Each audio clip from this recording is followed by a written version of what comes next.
everyone, welcome to Devlog number 27. Today I'm going to be showing something a little bit different. I'll be showing progress on the game, but I'll also be giving a mini tutorial on how to rig a character in the Blender game engine. This knowledge also applies to Blender game engine and any current versions of Blender as well.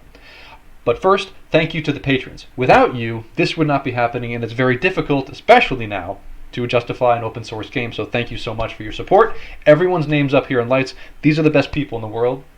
And now let's get it right into the tutorial. So here is the monster, the titular character in the Shadows Lengthened game, which I'm developing in the Blender game engine. And you can see she's animated here, and she's this is actually her where she gets burnt by the fire. So it's a particularly grotesque animation, and there she is dying. But suppose you want to make a rigged character for your games. I'm going to be showing exactly how to do that from start. So this assumes, I'm assuming right now you have a character. They don't have to be textured or fully, have materials. So don't worry about those details. All we need to know is that this character here is in their T pose. So the standard T pose is where the arms are out and the legs are rigid and all the fingers are out like this. And this is the starting pose for most bipedal 3D characters when you want to rig them with an armature so you can have them, do things. And just for clarity and make things a little bit simpler, rigging hair is a little bit difficult, and so we're gonna get rid of her hair just because I don't want to make things too complicated for everybody. And we're gonna remove any shape keys and any other kind of animated elements that are currently happening to the armature. So I'm just going to select all these, press Ctrl L, and then delete these. So now we have essentially just a character. And just to make things even clearer, this is the base body mesh. So there's no nudity in my game. You can see it's just like a Barbie doll. There's no actual naughty bits or anything like that. This is just the body. So how do you rig this character quickly and without any add-ons? So there's a lot of cool stuff out there in Blender, the Rigify and pre-made rigs that are very complicated and have a lot of very amazing tools that animators can use. But understanding the nuts and bolts of just how to rig an armature to make an armature work for the character and then apply it to a body, that's what this is. So I'm going to show you the simple part. So here's the body right here, and you always start with a body mesh. And let's just delete everything else that's non-essential, so anything that's not a lamp. That's the lamp over here. And we're going to make the armature. So if I go into the front view here by pressing 5 on the number pad, I can press Shift A and I can add a single bone. And when you tab into it, this is just like the mesh edit mode for object mode, where you can edit the mesh, but you're editing the bones, the positioning, rotation, and scaling of the bones. And right off the bat, because most bipedal characters have bilateral symmetry, they're the same on the right and the left, you want to exploit that. And over here in your options, you can see there's X-axis mirror. That turns on the ability to mirror the X-axis, but it doesn't actually happen until you have two bones on the same side. And this actually, I think, stops a lot of people. Before I go forward also, I'm going to go to the view options over here in the object panel, and I'm going to go down here and click X-ray so I can see the bone through the mesh. Now, you'll notice that there's no mirroring happening because there's only one bone. If I duplicate a bone like this, there's still no mirroring happening. And that's because when you extrude a bone, clicking E, if you look down in the options here for extrude, you can also press F6, and you can see it says forked. Forked means it'll do left and right, so it'll fork in both directions. For example, there we go. If you wanted to do this without actually clicking through the menu, you can hold down Shift and then press E, and then a similar forking occurs. And now, what you do to one side will happen to the other. So this is how you get bilateral symmetry, and this actually really speeds up the time it takes to make a rig. So let's just very quickly make an armature. Usually I have a hip joint here, and this will be for the hip movement. And let's make the legs first. So Shift E, and I'm going to press Alt P, and I'm going to disconnect the parent so it's not connected to that bone over there. And now you can see I can start to just basically extrude these bones and make each bone point. And there, now I'm going to press E again. So once I've pressed Shift E and it's been forked, I can just press E to extrude. If I turn off X-axis mirror, which I do not recommend, then you lose that mirroring quality. Also to note, if you do this and then you turn it back on, things are going to be kind of offset like this. You see it's messed up, so you don't want to do that. So keep x-axis mirror on at all times, even if you're not really using it. Alright, so I'm just pressing E to extrude up. Now, when I come up here, I'm going to duplicate the bone. I'm going to extrude this, and I'm going to clear the parent. And this will be the neck, and then this bone here will be for the face. And similarly, along the clavicle, right here in the right here is where I usually put the bone for the chest. And Shift E, this will be for the shoulders. So the shoulders oftentimes will become disconnected because you need to animate them. So always disconnect these bones. Bones, they're not like real bones in the real world, like people. They don't actually have to be connected, and usually it helps you if they're not, because you have much more flexibility. You can move them and have slight adjustments in rotation and positioning of the bones too. So you have more freedom of movement. Now I'm just going to go over here. Usually it's best to put your bone right in the middle of where you think the bone will deform, and you can usually put that along the lines where the mesh creases, which is helpful. And we're going to extrude over here. So, and now you come to the hand, and this is really just a simple operation of extruding. I'm going to disconnect this bone again. And from here, there's a lot of different ways to do the fingers, and rigging them is very important. But for the purposes of this, I'm going to show how to make a very quick setup so that you can just rig your fingers very quickly and get equidistant spacing. So I'm going to duplicate this, and again, whatever I'm doing here is on the left hand side as well. And I'm going to get the base of the finger here and then the extremity here.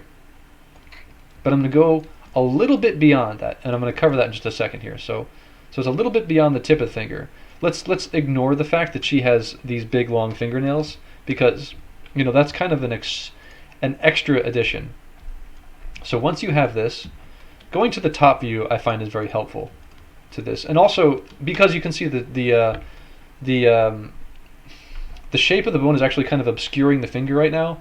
If you go over to the view options, you can change your octahedral presentation of the bone to stick, and now you can see them much clearer. And I recommend doing this for fingers, especially if you have very thin fingers. Okay, so now I just go over here and I position each bone like so. So it's also important to name your bones properly. I'm not going to do it for the purposes of this tutorial, just to kind of go quickly, but if you want to name your bones, you would just go, before you did anything else, I would name these first. So you could go over to your bone properties and say, okay, so you'd say pinky, etc., ring finger, and so forth. So middle finger. Anyway, I'm not going to do it for all of them. Once I have this, again, you want to position where you think the joints would be for each finger, like so. So the thumb obviously kind of goes in a wonky direction, and it's unique, so you can just extrude this one out by hand like this. And so this is more or less where the bones would fall on your hand, and you'd be able to kind of manipulate the hand, the thumb. Over here, now with these bones selected, you can see I've actually kind of really gone lower than the pinky here. This should be higher up here, so it's part of the pinky.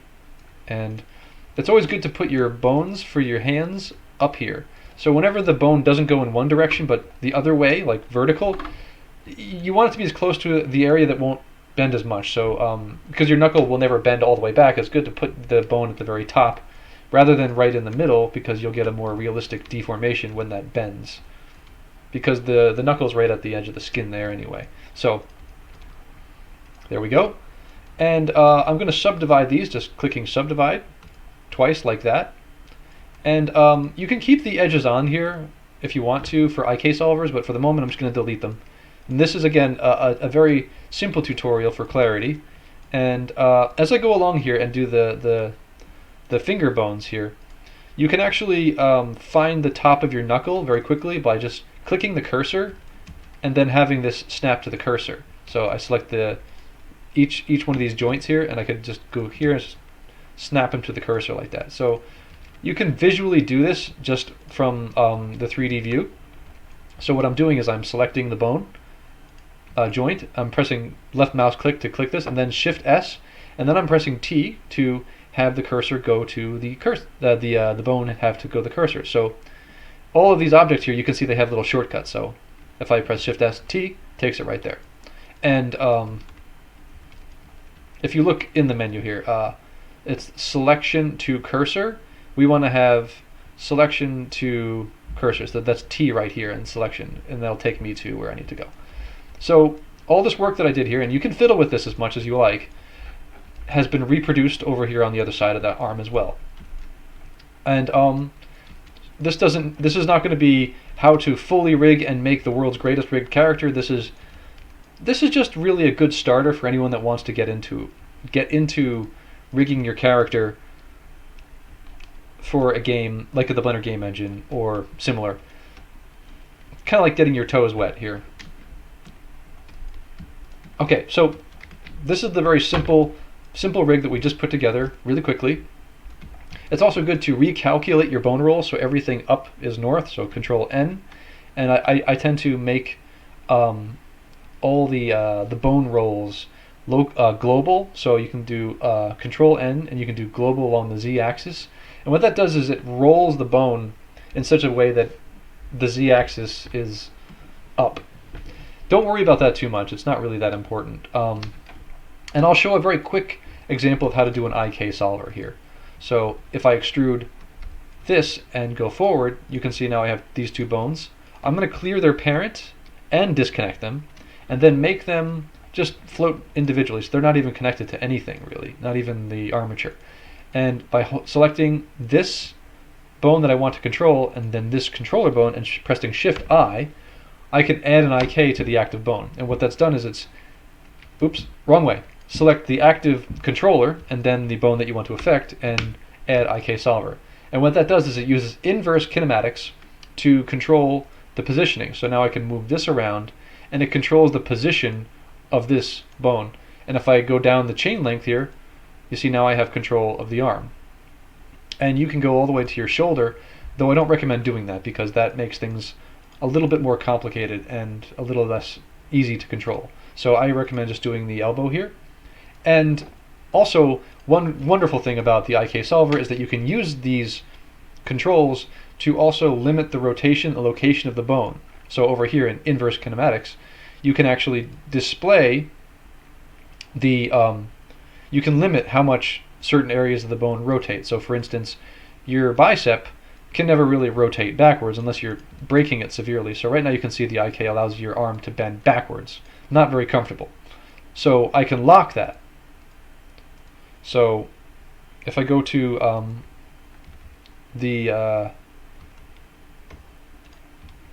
if I go into bone displays over here and I want to see, let's look at the armature and get it to look with the, so we can see the octahedral. There we are. This will allow us to see where the Z rotation is. So the Z rotation on the local axis is here, so that's the bending of the arm. And you want to limit how this bone here bends on the Z axis. So we can just test this by having the arm bend like so. And we don't want it to go like this. That's a broken elbow right there. That's very bad. So if we go to the bone properties and go to inverse kinematics one more time. Also, if you press Control and then click on something, it hides everything except for the menu that you're looking at, which is very helpful right now because I'm trying to go as clear as possible here. So in the IK under the bone here, you can see we're going to limit the Z rotation, how much the Z can rotate. And right now it can go negative 180. We don't want that to break like that. We also want to lock, not the Y, but we want to lock the local X, right? So there. Now what happens is the bone will bend only the way that your forearm would bend. It won't. Your forearm would never, bend this way. I can do this right now because my shoulder, this bone is turning, but your forearm, it doesn't bend. This only goes in two directions. It goes this way and that way, and that's it. So your forearm can only bend like that. So you can lock the X-axis of this bone so it doesn't, bend in that direction. And RZZ allows us to see the rotation that it is making. So it's only right now allowed to rotate on the the X and the Y, because I've locked the X. So the Y over here, if I lock the Y, nothing's going to happen because that's the roll of your wrist. But your wrist does roll, so you don't really want to lock that. You want to be able to roll your wrist like this. And now for your Z, you want to limit the amount of rotation that's happening. So we don't want to go negative, right? So it's the other way around here. So we want to lock that. So now the arm, when it goes backwards like this, I can never go backwards. You see, I can't break the arm. If I select this bone again and go 180, like so, you can see the bone is bending backwards. Oh, it's broken. Oh, that's really uncomfortable. So you can't do that. So if I turn this on and I limit this amount, you'll see it's going to snap that bone and limit how far it can go back. So usually giving a 0% limit is not great. Sometimes it's okay to have your arm go back a little bit because you want to have flexibility with your animation. So you can change this to, I don't know, like 10 or something like that. And that's probably fine. And now your arm will behave more realistically. Also, you can control things like the stiffness of a particular rotation or how likely a bone will rotate. And also stretching, I recommend, because it gives you a lot more freedom with your animation. So when you're going like this, you can allow the bone to stretch to the limits where the IK solver is. So this works great for if you're rigging an octopus. The problem is when you go like this, things get a little weird. You don't want to do it for everything because you can see that it can be harmful if you're animating certain types of creatures, like with non-liquid bones. Anyway, so that was a tangent on how to make a quick IK solver, and this is to make animation easier. So you can just use the position of this bone right here, and usually I call it something like the IK, and you'd call it IK left hand because it's on the left, her left arm, not your left, but her left. So it's always good to make sure it's her left.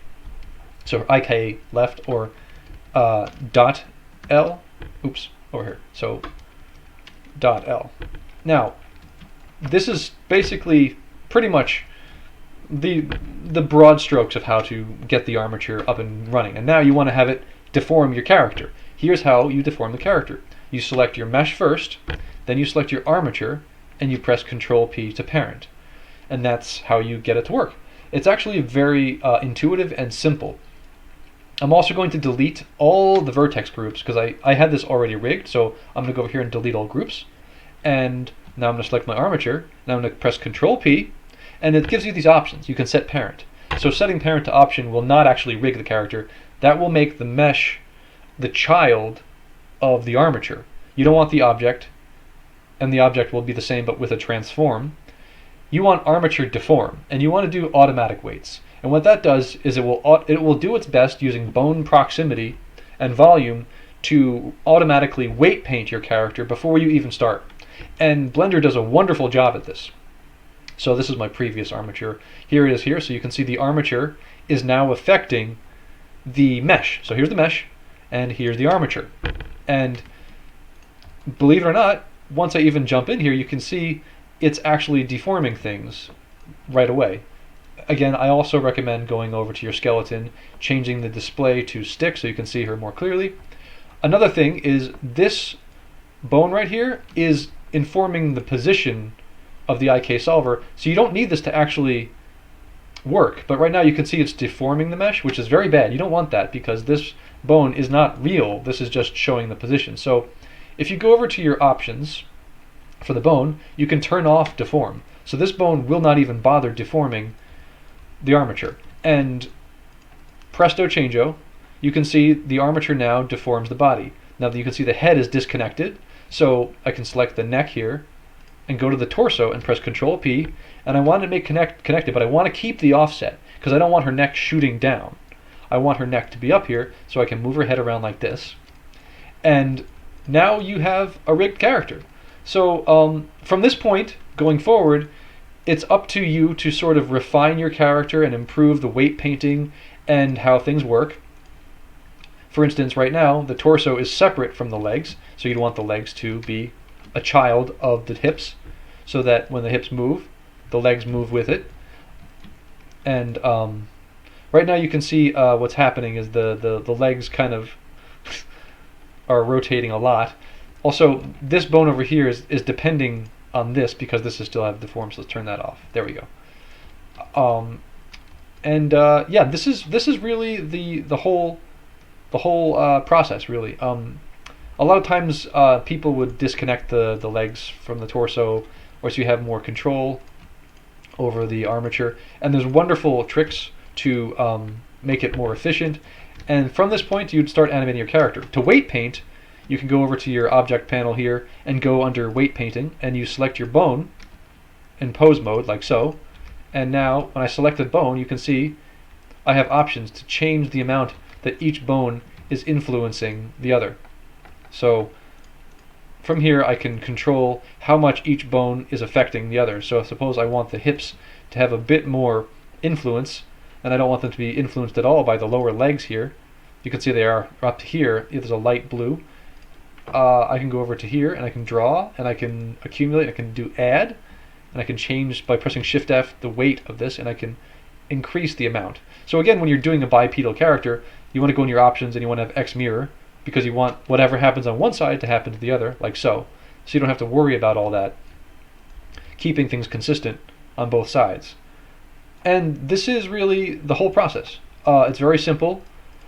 And from this point on, you will now rig your character and have them do all sorts of wonderful things. I encourage you all to play with the bones and the constraints. So for instance, right now the head works like this, but usually your head would move independently of this, your neck bone. Typically that's how it kind of works. So if you actually look under relations here, you can actually change a lot of options, like inheriting the rotation of the neck. So now when she goes like this, she can kind of give you a sassy Rosie Perez head bob, which is kind of cool. And this also makes things a lot easier for rigging the head. Here's an example of why you'd want to change the amount of influence that a bone is having. Right now the neck is influencing the back of her head and her face, so her face is kind of melting. So if I go into weight paint mode, you can see Blender did the best job it could, but it kind of put the back of her head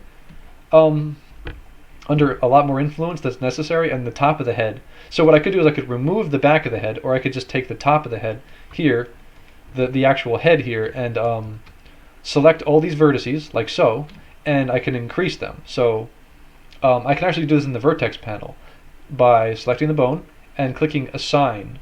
So here I'm going to assign the value of 1, so it's really strong for the head. And even though the neck is technically affecting this area right now, it will not be able to resize the shape of the head. So now you have, well, I guess it is. So go back in here and select the neck bone, and from this area, remove the neck. So now the neck is not affecting any part of the head, and the head has a lot of strength to it. So now, when I move the head around, it's not warping or spindling or being distorted by the neck. And this is really the road to how you rig your character. So I hope this helps you all. I will be making this basic thing that I just made available to my patrons, and now I will show a little bit of progress on the Shadows Lengthen game itself. So for anyone that's not familiar, the Shadows Lengthen is being developed entirely in the Upblender game engine by me, with the help of many talented artists who I have either individually worked with or hired. And it's been kind of a labor of love, and I feel like it's still necessary for not only a game with a vertical integration, meaning the 3D files are literally the files that you would also use to create the game, but also an open source game. So it's a game that's easy to understand and maybe make changes yourself. The game will be available soon on Steam, and I guess everyone please wishlist it. I think that's something you do, but also it's a work in progress. I will be releasing in October. So any patron will have access to this quick start through the Discord and the Patreon. And this is the game as it currently exists, and this is what I call the static build. And the new improvements in the game include, it's an open world, so you can run anywhere you want in the world. And also included are, well, you can actually now face down the monster. So I think I'm gonna try and find her here, or let's hide from her here for a moment, and you'll see that the environment controls allow you to. The sun will actually kill her now because she's a vampire. So let's see if I can find her. Here she is, and she just saw me, so she's gonna chase me down. So I can keep her at bay here and shoot her with the shotgun. And when the sun rises, the sun will melt her skin off. Oh, got her. So this is actually the animation you just saw in the working file before, and there she's burning now. So you can see the flame emitter currently is positioned right in front of her. That will track to her body. But this is the current progress so far. The game has a lose state, and it's worth noting that there's all sorts of wonderful things that have been included, including wobbling water shaders, like as you can see here in the menu. The water and the holy water here actually flips with the physics of the game, and that's something I added as a request for one of my patrons. And yes, you can also reanimate her. So if I hit her with any kind of weapon here, she'll come after me here. And I'm going to let her end the game for me here. And she just killed me. So thank you all so much for watching. The game is in a playable state now. And of course, any patron will be able to access the open world game. And also your name will be included in the credits. So the credit page actually is over here currently. So the credits, again, this list may not be accurate because there are more patrons, but this is the current list as of now, as the build is currently set up. But any current patron that has signed up as of this video's creation should be featured in this video. So thank you all so much for watching, and I will end the video here.